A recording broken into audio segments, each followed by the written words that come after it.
खरे तळेगाव प्रेस फाउंडेशनचे अध्यक्ष आहे।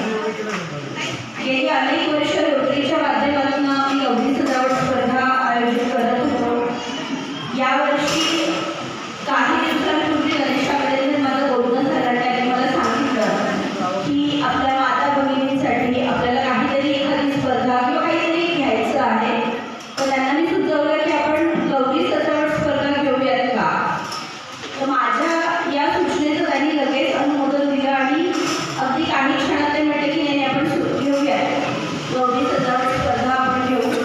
आणि त्यांच्या सूचनेप्रमाणे आम्ही ही स्पर्धा आयोजित केली आणि मला इथे सांगायला अतिशय आनंद होतो की हे पहिलंच वर्ष असताना यावर्षी एकूण 75 माता भगिनींनी या स्पर्धेमध्ये सहभाग नोंदवला आहे। एकदा जोरदार टाळ्या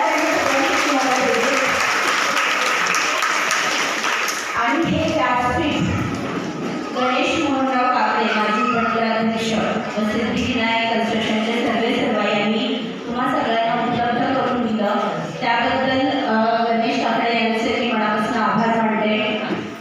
गौरी सजावट ही संकल्पना आपल्या म्हणजे अगदी पूर्वापार चालत आलेली आहे, पण आता आधुनिकीकरणामध्ये बऱ्यापैकी त्याच्यामध्ये बदल होत गेलेले आहेत। पर्यावरणपूरक आणि गोग्रीन वगैरे अशा कन्सेप्ट वापरून अनेक माता भगिनींनी ही स्पर्धा अतिशय उत्तमरित्या सादर केलेले आपले जे देखावे होते ते, त्यामुळे मला वाटतं प्रेक्षकांनाही त्यांचं काम करणं थोडंसं अवघड झालेलंच असणार आहे।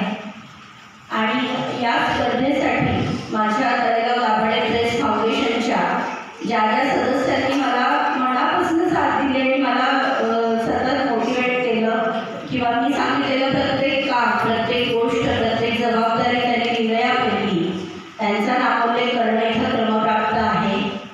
म्हणजे या गौरी सजावट स्पर्धेसाठी ज्या स्पर्धकांनी व्हिडिओज पाठवले होते तर त्या मला फोन करायचे की मॅम आमचा अजून व्हिडिओ पाहिला नाही आहे किंवा अजून बघितलेला नाही आहे। तर त्या सगळ्यांना मी सांगते की त्याने ते ब्ल्यूटिक ऑफ ठेवलं होतं, त्यामुळे सगळ्यांचा संभ्रम असा झाला म्हणून शेवटी त्याला फोन केला यामध्ये ब्ल्यूटिक येते ऑन कर, जेणेकरून लेडीजला कळेल की व्हिडिओ पाहतोयस। तर असं आमचं महेश भागी करतं पत्रकार पुढाऱ्याचा वाटा आहे, त्याच्यासाठी एका जोरदार टाळ्याच्या पाहिजे। त्यांनी अतिशय उत्तमरित्या सगळे व्हिडिओ कलेक्ट केले आणि ते कलेक्ट करून जजेसला ते व्यवस्थित फोल्डरमध्ये टाकून दिले, कारण जजिंग फेअर व्हावं ही आमची अपेक्षा होती, म्हणून आम्ही कोणीही त्याच्यात इंटरफेअर केला नाही। त्याने ते जजेसपर्यंत व्यवस्थित तुमचे सगळ्यांचे व्हिडिओज पोहोचवलेले आहेत।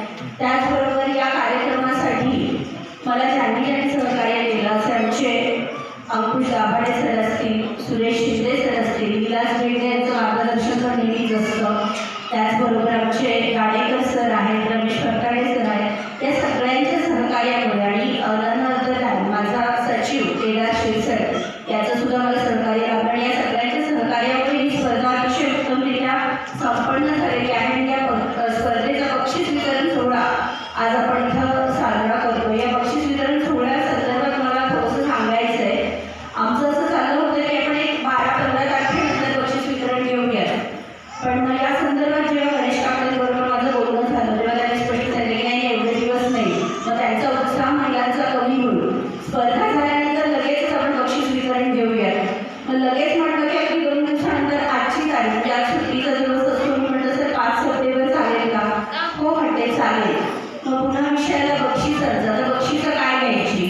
तर मी म्हटलं ठीक आहे, जनरली आम्ही जे आतापर्यंत देत होतो अगदी 5-6 हजाराची पैठणी आणि त्या खालोखाल इतर बक्षीस वगैरे, ते म्हणजे तसं नाही, सगळ्यात बेस्ट जे असेल ते तू दे। म्हणजे भारीची पैठणी आपण म्हणतो, महापैठणी, अशी पैठणी दे, शिवाय 10 हजाराचं दे, 15 हजाराचं दे, 20 दे, 25 हजाराचं दे, सहभागी स्पर्धेत प्रत्येकाला बक्षीस दे।